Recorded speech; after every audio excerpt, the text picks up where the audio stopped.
Hey guys, welcome back to another installment of Galley Stories. Today we have Dominic Bova, first mate and at some point co-captain of the FV Sovereignty. How you doing today, Dominic? Good, Mark. How are you? Thanks for having me. Yeah, it's good to have you. It's gonna be kind of weird, you know. You and I have been friends for quite a while, and we've never really sat down and had a real good talk about the history of your fishing life. So it's gonna be new and fun. Cool. Yeah. You know, obviously you've been doing it for a while. Why don't we go back to the beginning? How did this start for you? Well, it was back 1998, right around that time or so. I needed some money to continue my education for college. A friend of mine had gone up to Alaska and worked on a tugboat. He told me that he heard that commercial fishermen up in the area, up in Alaska, made a pretty good living. So I committed to taking a year off of school and just to saving up money, and got online and looked up fishing companies in Seattle, and that's what led me up. Yeah. So internet age, you literally were able to go on and find it it was online. the very beginning, like 98 or so. So what were you going to school for? It was just a business degree. I was just trying to get my bachelor's at the time, so business. But Okay. yeah. So just randomly searching online, and then where did that lead you to? What was your first gig? It led me to Trident Seafoods, and my first gig was working at a cannery in South Naknek, Alaska. Big Bristol Bay run. So I went up there for, I think I worked for 5 weeks in the South Naknek plant and processed fish. Did that for 5 weeks. Just talked to people, the fishermen, and kind of figured things out, how could I make the most amount of money in the shortest amount of time up there. All the conversations led me to get in on boats. So I just started meeting people and networking. It didn't happen quite as fast as I wanted it to, but it all worked out. It led me to getting on taking a processing barge south, processed in Juneau, Alaska for a short time, and then went back to Seattle after the salmon season was over. Was that also in a plant, or was that? Oh, it was a processing barge, actually. So we would get pulled to a location, they'd anchor up, and then smaller fishing boats would come alongside and offload their product to us, and we would process it. So the first 5 weeks at the Naknek plant itself, and then some additional time. Yeah, it was another 3-4 weeks or something like that I processed on the Neptune. Okay, and when processing though, so what was your actual job on that line? Because there's so many, right? I did row. Like, you run these row sacks, these slimy row sacks over this big screen. Yeah, and it was just, I don't know. It was okay. I didn't really enjoy it, but there was a lot of people my age, a lot of college kids up there working during the summertime, so it was okay. I was born and raised in Southern California, in Palm Springs area, so completely different, polar opposite environment, from the middle of the desert, right. Golf courses and tennis courts and country clubs, to being in Alaska, So you're of college age, so you were already in your 20s. Yeah. So then little time on the Neptune, and then what was the first boat? I mean, how did that come about? Well, what happened was we took the boat south, and then I started to talk to the recruiters, just making inquiries how I could get on a boat, because I wanted to get on an actual fishing boat, because I didn't have any prior experience on fishing boats. They said I didn't have any boat contract experience, so I stayed up in Seattle for a week, just contacted other companies. At this time, it was I think it was into August. Bee season, the summer season, was in full swing for pollock, so I couldn't get hired on. So what I did was I decided to fly home. At the time, I was living in Santa Barbara, California. I ripped the yellow pages out of the phone book at the airport and went home. Got a job at a Fess Parker Doubletree Resort in Santa Barbara, California, and did night audit and front desk work there for, it was about 2 months or something. Made calls to other fishing companies in Alaska. Yeah, it was probably into September or so that I got a call from Kodiak Fishing Company. The recruiter asked me if I wanted to go fishing in Alaska, and I said absolutely. And so I gave my 1 week notice at the Doubletree Resort and got on a plane and went up to Kodiak, Alaska. And This sounds pretty good so far. So at this point, you're what, 20? I was like 20, 21, 22, Okay. something like that, 22 years old. So turned coming 23 up there. So when you first started 23. when you first started going to Alaska, you were a kid out of California, never been there before, found it online. What was your initial experience of? I mean, your initial observation of Alaska, the beauty of it. Did you? Oh, it wasn't anything that I expected. When I first went up to South Naknek, it's just, Bristol Bay Area. It's just all tundra, mosquitoes the size of Tyrannosaurus, or just huge dinosaurs, and big clouds, and yeah, it wasn't really beautiful. But when we went onto the Neptune, we went down into Juneau and Auk Bay, and that was beautiful. The marine life is absolutely incredible. Saw beluga whales and all types of humpback whales and such. Bald eagles flying everywhere. It was absolutely beautiful. Glaciers, when do you ever see a glacier in the middle of the desert? Well, Never. Right. Well, and when you see a bald eagle in the lower 48, not very often, Yeah. And when you do, it's an incredible feeling to see that bird, right? You Right. got that pride in it, Yeah. and then you get up there and they're like rats. They're So everywhere. Cool. It's Everywhere. awesome. Yeah. Everywhere. So, and today you probably still, I know today you experience that a lot of bald eagles. Do you still have that kind of tick in your heart when you see them? I mean, or is it a little more? Yeah, they're beautiful birds, So I think I tend to take a lot of it for granted, just to see so many marine mammals, and the natural resources up there are freaking incredible. The amount of fish, and it's really cool, man. I dig it. Yeah. So, now you found the job. You gave your 1 week at DoubleTree. Yeah. You're heading up to fishing Kodiak, you said, right? And what boat? And what was your responsibility? Yeah. So my first boat contract was the Legacy fishing vessel, Legacy, and it's Kodiak Fishing Company. It was a company run out of Bellingham, Washington. They were in town.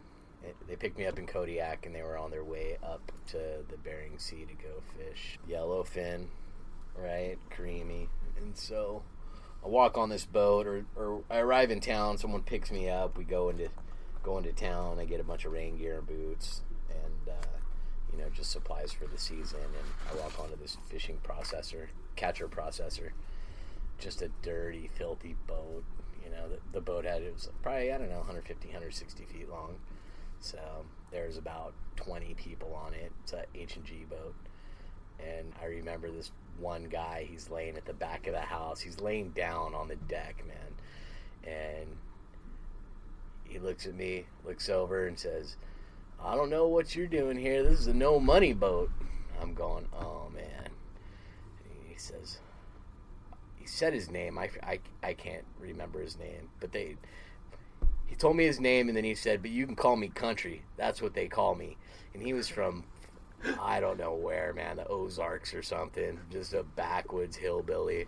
And I'm going, wow, this is going to be interesting. The boat was filthy.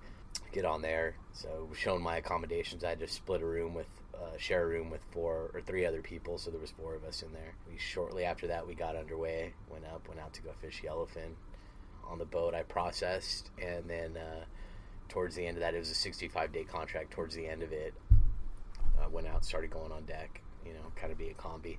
Processing wasn't really for me, but... Now, did you push your way onto the deck, or were you just kind of invited yeah, to do that? I just started talking to the deckhands and stuff because it just seemed more interesting to me. I'm very curious, and I just kind of wanted to learn as much as I could learn. So went up on deck, and I'd go and help and haul back, and then you'd come back down and process and stuff. And so that put a little fire in you. That's kind of where you wanted to be. It did. I just get bored easily, and so I'm always I can't sit still. So I'd go out and help out where I could on the boat, but. Yeah. And how long did you stay on that vessel? It was a 65-day contract, and after that was over, I left. So I really didn't make any money. So we were fishing yellowfin. It was a no-money boat? Creamy. It was a no-money boat. Literally, Country was right. But it was gutter. But it was an experience, and it got me onto a bigger factory boat, catcher processor. Yeah, and I gained a lot of experience. So where'd you go then? So after that, I talked to the recruiter in Seattle. I was able to get onto the Island Enterprise. Yeah, it's a Trident-owned vessel. Yeah, I got on that boat. I started processing there, and I'd go up after my shift. You'd have a 16-hour shift processing. I'd stay on and go up and work on deck, and try to learn how to mend the nets and tie knots and just be helpful where you could. I wanted to be on deck. That's what I wanted to do. Were they paying you for that time, or was this time when you felt like you were just you wanted to learn and yeah, I just wanted to learn. So you're paid on a percentage basis, case rate, and yeah, so it was just something I wanted to do. So how about the difference between the Legacy and the Island Enterprise? The way they were ran, the way that they were structured. Completely, from the personnel to just the cleanliness of the boat, the type of gear that you're using. It's all different. And we're talking. I went from like 150 foot, 160 foot boat to I don't know. I think the at the time the Island Enterprise overall length was like 304 feet. Yeah. So that's changed a bit. I went from like 20 people to there was like 70 something. Oh wow! Wow. Yeah. And then, so how long did we do this for? Well, I worked on the Island Enterprise for about maybe 4.5, 5 years. Something like that. So definitely some experience coming there. Yeah. Were you always processing, or did you actually make it up on the deck? No, that's where I got my first deck job. So I was a combi on that boat. Yeah, and then just kind of progressed from there. When did the combi come in those 5 years? Was it the first year, second year? Yeah, it was within the first year that it happened. I think it was after the first season, so that I got a dedicated spot on deck, and that was pretty cool.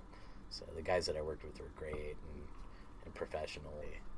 They weren't scared to teach you skills so that you could help and contribute. It was a great learning environment. Yeah, that was awesome. So that was probably 2002 at this point then, because you've done year contracts and then went home for a couple months, then came back up and did 4 or 5 years on the island. So where did you go from here then? So after being on there for a long time, I just wanted to continue to grow. I'd heard that you could make better money on the smaller boats, so I started looking around for catcher boats. The catchers, I didn't want to do the whole processing side. My captain kind of grew me for it at the time. Michael Benish, great guy, very smart, but he was the one that was kind of telling me about the catcher boats, and I could make a significant amount of more money, and we'd come to town to do our offloads, and in my off time he'd take me into town, pull up at another cannery processing plant and say, hey, that's a good boat over there, why don't you go ask them if they need any help. So I'd walk in, go meet people and get numbers, and this was the captain of the island? Yeah, the captain of the island. And he's really taking you under his wing and saying, hey, look, you gotta...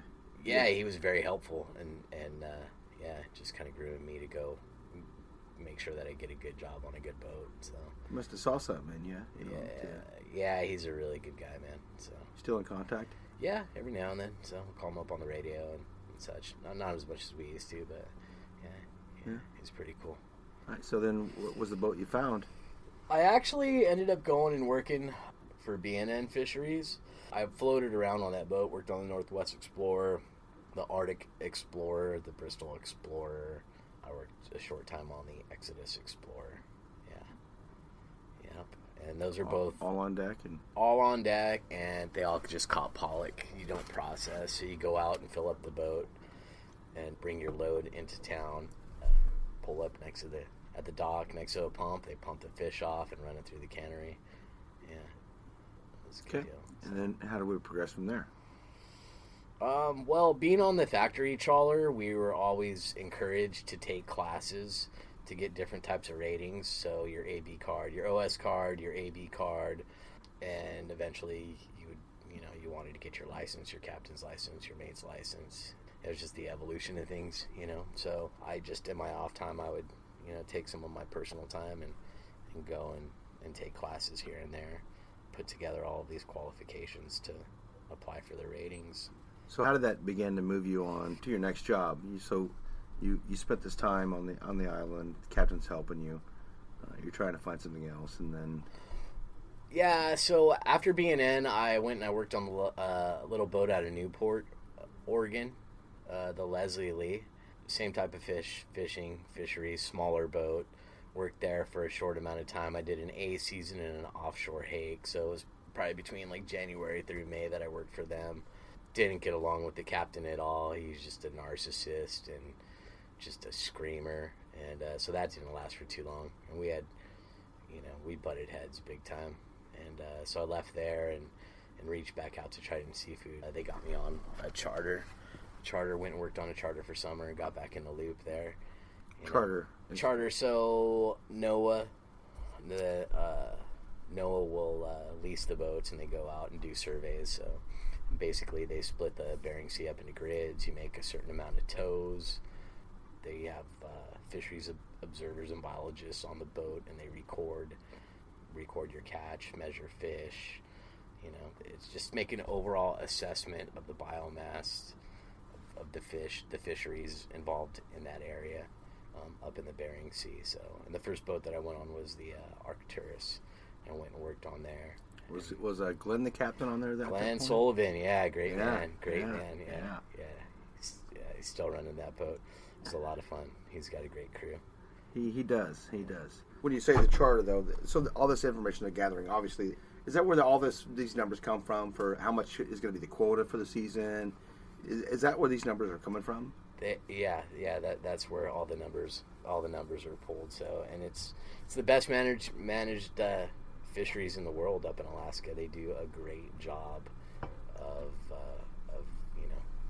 keeping track of what you catch, how the fish are producing, and what the overall biomass is looking like. So it's a good system that they have in play.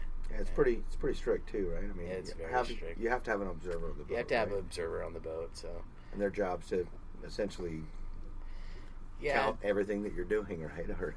Yep. So, all right, charter on the Arcturus. Now let's really get serious here. Where did we go? How did we really progress?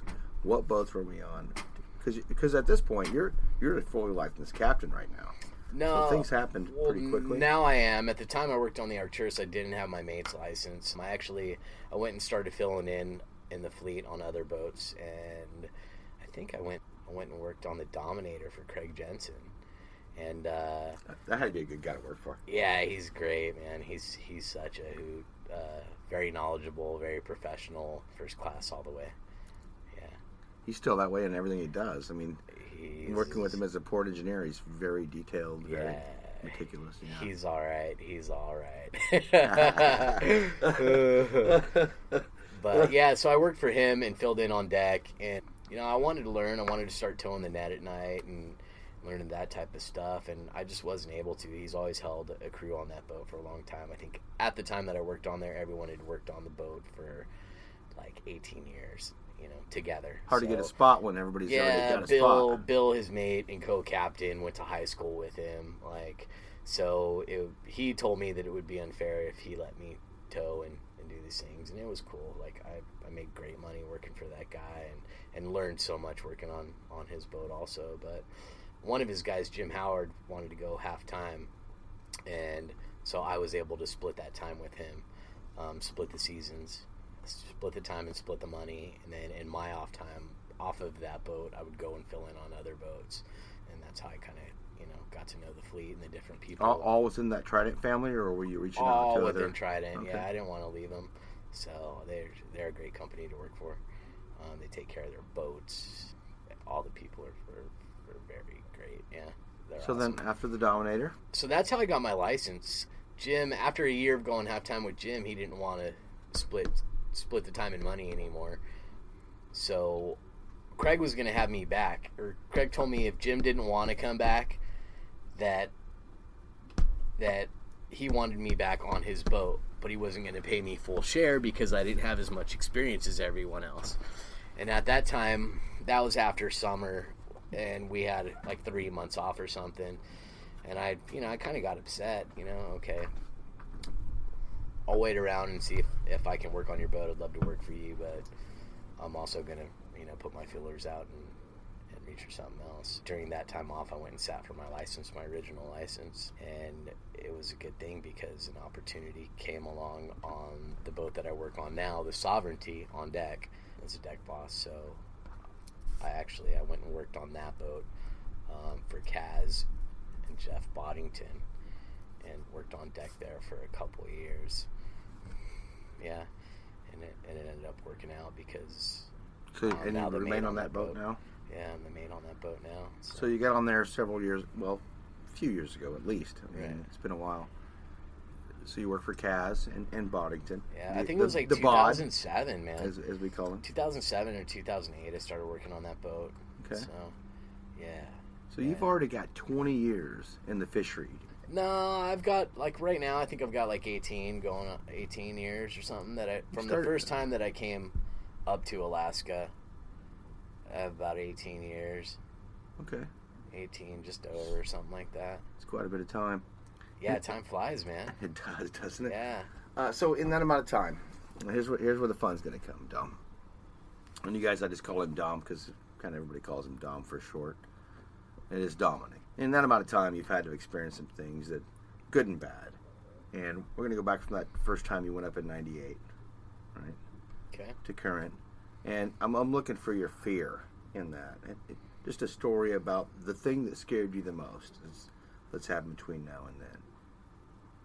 I don't know if I had to pick one moment. Maybe, yeah, a few years ago or something, we're hauling back on the Sovereignty, and it was stacked up. There's like 25 footers. It was pretty crappy, and he couldn't get turned around to haul back going into the wave, the direction of the swell as it's coming to you.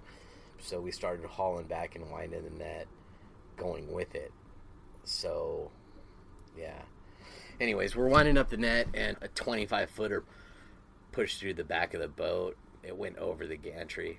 For sure it went over the gantry, but it happened so quick. I had enough time to grab one of the deckhands on our boat, Angel, push him in between the net reels out of the path of the water, and I held on to a bar, just clung onto it for dear life, man. But I was pretty scared at that moment. Angel and I were okay. The guys on the other side of the boat got they got splooshed, man. They got washed all the way forward. No one got hurt, but I mean that's just the only moment that it's a pretty scary moment, though. Yeah, it's not. Yeah. Well, you don't know it till it's all flashing right there, right? Yeah. Do you? Does that flash back in your mind sometimes? No, not at all. But yeah, that was probably the scariest moment. So I haven't experienced like seeing anybody get hurt or. Yeah. Well, that's good. That's good. Yeah. We're not trying to dig for all the horror stories. Just the first time that you personally were scared. Yeah. So we actually had the captain of the Sovereignty on here not too long ago. Jeff. Yeah. Jeff Crane. Yeah. What a guy to learn from, right? I mean, that's my boy, man. He's a great man. Yeah. First class all the way. What I find funny is you even say that when you're drinking a lot. You keep that going. He's a great man to work for. Just a good friend. He would do anything for his crew. Good guidance, right? I mean, good. Absolutely.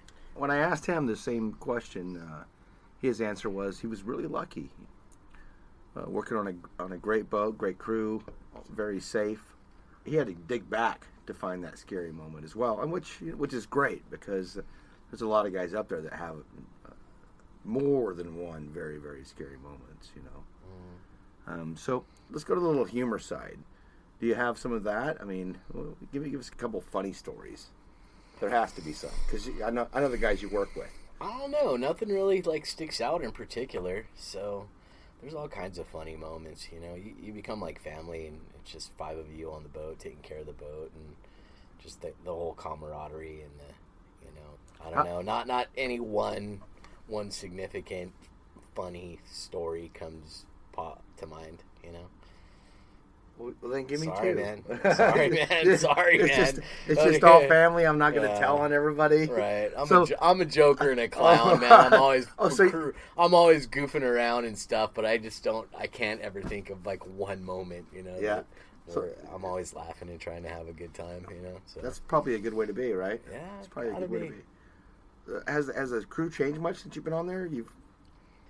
Jeff's son Nick started working on the boat a couple years ago. I don't even know. I lose track of time now so easily. It's been at least 3 years, I think, maybe 3 or 4 years. But all of us come from similar backgrounds. Jeff, myself, Coach, and Angel, we've all worked on factory trawlers. And so Nick's a new addition to our team, and he's a great guy. He's very smart, always willing to work. Just can't sit still, man. It's awesome. All of the guys on the boat are first class. Our engineer's fantastic, and Angel, he's freaking great. I've known him since I started fishing. We started fishing the same year. Just Was he on the Legacy then? Or? No, he was working for Trident Seafoods on a processor or something. But you guys all on that boat like to pull guts or something to get started, right? Yeah, pretty much. You know, we worked a different angle, than everyone else did. So a lot of people, either their fathers or family members are involved in it, or they know someone. They come from small towns, down in Newport, or from the Oregon coast, and by word of mouth and friends, they get jobs and stuff. But isn't that how it goes too? I mean, you really, especially today, you almost have to know someone to get on these big boats that are making good money. Absolutely. Or you got to work your ass off and show that you're willing to do that. Yeah, everyone's got to pay dues, man. Nothing's free in this world, What is it? Nothing's free, man. What is it? Again, going back from California, a young kid, 21, trying to pay his college tuition. At some point in there, you got absolutely hooked, right? Yeah. Where was the hook? After that first year, so it took me, I came up in that first year, I worked in the processing plants and the barge and on that. And I didn't really make any money that first year. It was just kind of... Well, because Country told you weren't going to make any money. It was just seeing the flow chart of how everything worked, Like... He told you weren't going to make any money. Like seeing that map and going, hey, okay, this isn't working. So I came back, I reapplied to colleges, got accepted again, and was going to take another year. And at the end of that year, I had got the job on the Island Enterprise and was making decent money. And I go and work... at that time it was decent money because of how old I was and stuff, but it wasn't a lot, but I liked it. I liked the lifestyle. Like, I could go and work for 3 months, come back, have all my bills paid, party, go out. I didn't have any worries, and I liked it. So I could go travel and then go back to work and make more money and do it all over again. So it was carefree. All of my friends were going to college, and they were just bogged down by bills and in debt. And you weren't. And I wasn't. I was like, So did you have that big spend? That first big thing that you had a big wad of cash. You were like, okay, that's what I'm getting. Nah, I just, I've always been kind of frugal, but, I'd go back home, and I didn't start traveling at first. I tried to get my friends, because I was young, tried to get my friends together to go and travel, and they didn't ever want to go. So after a little while of that, I just kind of boned out and was like, all right, later, I'm going to take my money and go travel around, go spend a month over in this country, go spend a month over here, go, just do things, do what I want. Yeah. Do what I want. Do what you want. Yeah. Now, if you had, our industry, all of us are getting older. There's not a lot of young guys coming, right? Yeah. So what would you suggest for young guys that are really, really wanting to make a change or get into this industry? Because today, it's on TV. You can go crabbing and here's what's going to happen. But we're not all about that, right? We're more about how do you get into the industry? Because the industry is not all crab, regardless as to what you see on TV. Right. So what do you suggest, guys listening that just want to put it out there? It's hard. You really have to know somebody, but now the companies offer trainee programs and such like that. Contact these HR companies. They don't, people used to hire off the docks. Like, when I first started fishing, people would be walking the docks looking for jobs, and that's how hiring used to be done. The big corporate environment's built itself up, and insurance companies and other things are involved, so you have to go through the whole process. But you probably have to contact the HR departments for these companies and just jump in, man. So do you think it's a good thing to start pulling them guts? Do you think that these guys need to just get up here and get the work done, and putting in that time will result in something like you've done? I mean, you got to come up to Seattle and meet people. So if I had to look for a job myself, I'd go down to the net manufacturers and net builders and work in one of those shops, and by networking and meeting people, and you learn how to fix a net. You're a valuable guy, right? Just showing you're worth the shit, and you can, grind and work and keep your mouth shut, then you'll get on. But yeah. So I know this last season, actually Jeff said, "Hey Dom, here's the keys. Yeah, it's pretty Take this cool. boat for a ride." Now let's go to that moment when he said, "Hey, I'm going to step off the boat and you're going to run." Because Yeah. this is what every captain waits for, right? Is that first moment to sit in that chair and be the guy on the boat calling every command. Because when you're the guy, you're the guy. Right. So give us that moment. How did that work out for you? What was the feelings going on? Oh, it worked out great. You know, Jeff's been talking about it for a couple years, or since he took the boat. He, you know, we had a talk, and he said that he didn't want to do it. He didn't want to do this forever, and eventually that he wanted to start taking time off, and he wanted, you know, he was going to let me run it if it worked out, and so he finally decided to go and do it. And, you know, he gave me 2 trips, which is freaking great, and I got to bring the boat south. I was a little nervous at first, but, you know, we do it all the time. Like, Jeff's really cool to work for. He's not a micromanager, or, you know, he doesn't keep you under his thumb. He lets you do your thing. And so that's it. At night, I have the boat. The boat's my boat, you know, and, you know, hey, he'll, you know, give me the lineup. Hey, this is what these guys caught today. This is where they've been working. And figure it out, you know. And so, I don't know. Looking at it now, he's kind of groomed me to do it, make those decisions. And, It's you know, still got to be different when he tosses the keys and walks off the dock and gets on a plane. It's cool. Yeah. I know cool. you were excited. Yeah, so excited. I was excited for you. Yeah. It's cool. I'm just, you know, I'm stoked that he trusts me enough to, you know, to let me do that, and the company and the you know, Christian and the managers, you know, that they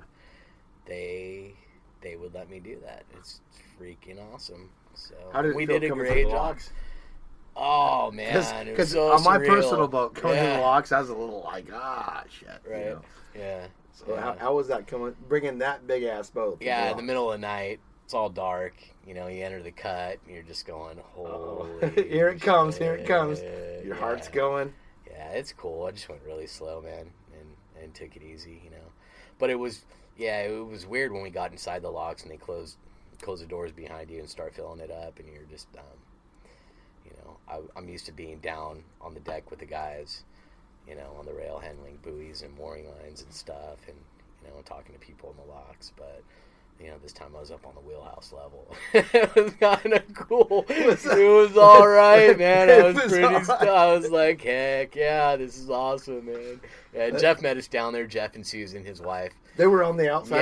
Yeah, They saw you coming in. Yeah. How awesome is is they that? came down and had dinner at Ray's, and they came over, and, you know, it was cool, man. He's watching you operate the boat. He's out there It was just, cool. Yeah. oh, let's just take a walk down the Yeah. locks and see my boy Dom pull this Yeah. big ass boat through the locks. Yeah. That's pretty cool. Yeah, he's a great guy, man. That's pretty cool. I'm so fortunate, so lucky to work for him. Yeah. Are you saying all this because you know he's going to listen to this later No, on? man. I mean, this is No, all, not at all. I've this worked is for a all lot legit. of different people, and Jeff's solid. You know, he is solid. So, yeah. You ever get in a fist fight on a boat, Dom? Yeah, but I really don't want to talk about that. So, yeah, we're not going to talk about that. Oh, okay. I just saw you getting rancy. I thought maybe Yeah, maybe there's one. we're not going to talk about All that. right, we're not going to talk about that. Yeah. So again, back to the guys that are looking for jobs. You gave them good advice there. Any other experiences you want to talk about? Or are you pretty wrapped up? Yeah, I mean, nothing comes to mind. Nothing sticks out, man. Like there's nothing that I absolutely have to share. Well, it's been a good time talking to you. Cool, man. Thanks for having me. And, well, It's awesome. the best part about this podcast is all unscripted, right? So we can talk about what we want. Yeah. What's said is said, and there's nothing else that's going to happen. But all right, guys, we've had Dominic Bova here, the first mate, and for a couple weeks anyway last year, co-captain. Yeah, buddy. For the FV Sovereignty, and appreciate you coming. Cool. Thanks for having me. I hope that you've had a good time here. Absolutely. All right, guys, tune in another time for Galley Stories. I'm Mark Kaler, and we will see you next time. Bye.